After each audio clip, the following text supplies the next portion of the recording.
What's up, everybody? Welcome back to another How to Play here on the channel. Today, I want to talk about unfun stuffs on Mitchell Chimino's third place Jiro good deck. Good symbol Jiro deck. That's how we'll say it.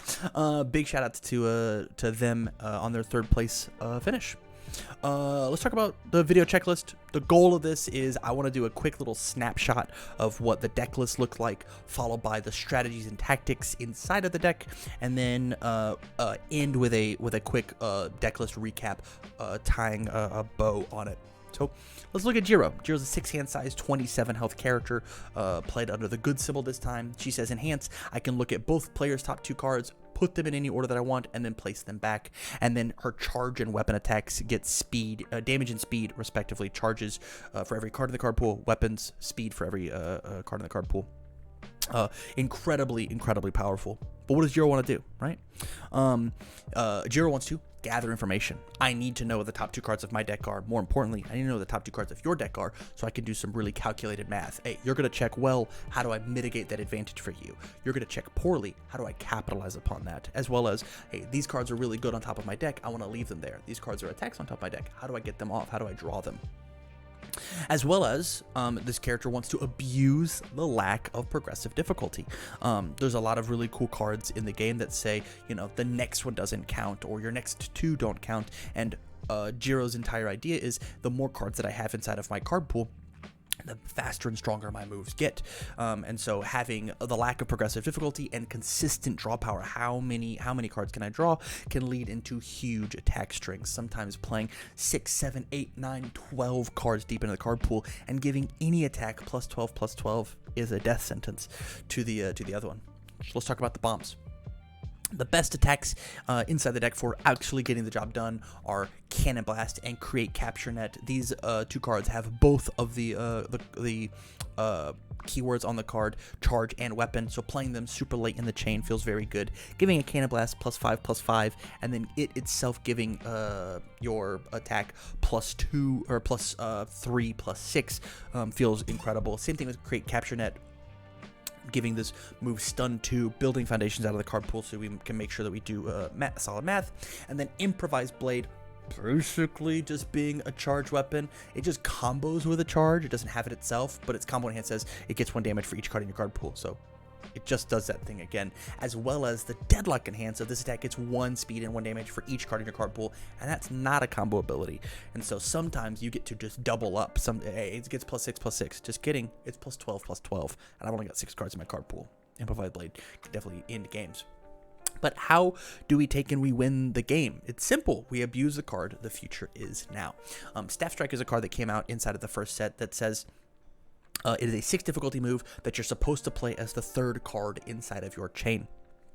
With the future is now, instead of playing this card on an 8, you're now going to be playing it on a 6, because the future of now says that your next attack gets +2 speed, +2 damage, which feels amazing, and ignores progressive. So the combo play is, I play the future is now, I play a foundation with the weapon keyword on it, I play any foundation in the game, I play Staff Strike on a 6, I check a 5, I commit my 1 resource, I respond and give my Staff Strike +4 speed, it comes in with an extra +2/+2. Hey, this is a 10 mid for 8 that says I'm going to draw 2 cards at least, and the next 2 attacks that I play ignore progressive. That could be another Staff Strike. That could be a Cannon Blast. And then we just try and go off from there. How many cards can I draw? How many Staff Strikes can I play? How big can I make my string? And then we've got a bunch of cool draw cards like Hero's Inspiration that really work with the idea of Staff Strike. It's a card that says add it up to your card pool as a foundation to then redraw a card. It feels very good to go future is now foundation, Staff Strike, add up Hero's Inspiration to draw 1, Staff Strike to then draw 3. If I drew another Staff Strike, I meet my combo requirement. Staff Strike has the weapon keyword, Hero's Inspiration is the foundation. I play Staff Strike on a 6. Hey, now this thing gets +5 speed all by its lonesome. I'll draw more cards. Rinse and repeat. So inside of this deck, we have to play a bunch of cool weapon cards. Rising Starlet, being able to build weapons out of the stage in order to, or out of the card pool in order to build them down to try and keep your tactics moving in case you don't quite find a Staff Strike. Blade Expertise, getting cards out of your hand into the stage, and it's playable while committed so that you can, commit it to pass a check, destroy it, build in a Rising Starlet, gain a health, and then continue from there. And then preparing for battle as a little bit of an extra lubricant of, oh, I know that I only have I have a 1 in 4 chance of hitting the last attack in my deck. Well, I'll commit preparing for battle, discard this foundation card, draw. Oh, it was the attack. I'll play it on a 5 and then finish the game. And then, because this is a combo deck, we have to have some amount of disruption.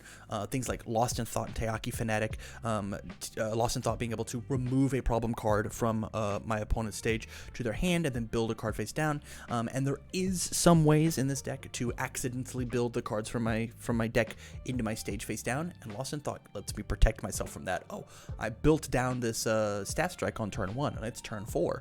Well, I'll Lost in Thought and pick the Staff Strike up. Hey, I have it now. And then Teaki Fanatic, if they try to play an ability that cancels my cancel, or they try to play an ability that would lock me out of the game, I'm just gonna say no to it. Feels very solid. So let's take a look back at the deck list. Running 14 attacks. That's it. The combo is just so potent all by itself. We played a tight 50 card list for 14 moves. 3 features now. Some cards of note: a singleton Passing the Torch, a singleton Hack and Slash as as an extra weapon. Self-sacrifice in order to destroy committed foundations, in order to have a little bit of more aggro, a little more defense, and then just 4 special sound because it lets you peek at the top card of your deck again to know if I need to destine for mainstream success or not, as well as, it's good defense. It's good defense. With that said, you guys, big shout outs to Mitchell from Unfun Stuff for his 3rd place finish with good Jiro. If you like this, let me know down in the comments down below, and go check out all the other how to plays that I made about the Kansas City RLE. With that said, you guys, thank you much for watching, and I wish you well.